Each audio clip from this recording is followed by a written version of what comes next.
My aha moment this week had to do with researching change management for my thesis topic. It's actually very exciting stuff.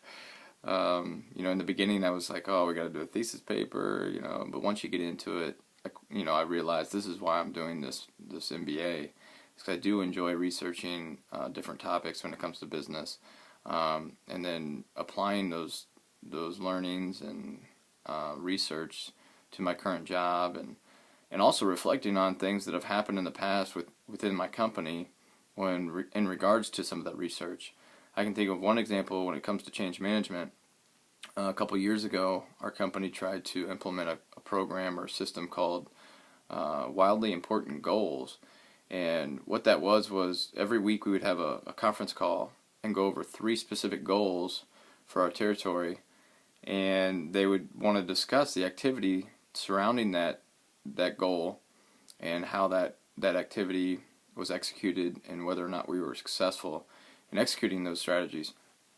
And within the company, the people that had to take on this change and take part in these wildly important goal calls, it was a definite shift and change in what we did and how we operated, and it really felt like the company was starting to try and micromanage everything we did, and it as a result, the wildly important goals, the conference calls just did not last. And because there was a lot of pushback from a lot of representatives that have done very, very well, some of the best representatives in the company, and did not appreciate the feeling of being micromanaged. So again, this was a perfect example, and why our company failed at that was that they didn't involve the people that this was going to affect.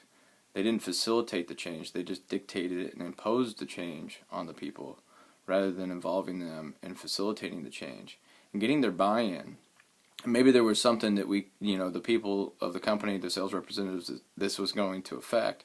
Maybe there was a happy medium between what the company wanted, as far as trying to understand the business better and implement these wildly important goals, and maybe the field would have come back with something very similar if the approach was different. So that was my aha moment. This research and the things that I'm doing right now, I'm really enjoying, because again, it helps, I think, me understand why companies do what they do, and hopefully in the future we can do things with a purpose because we understand it better.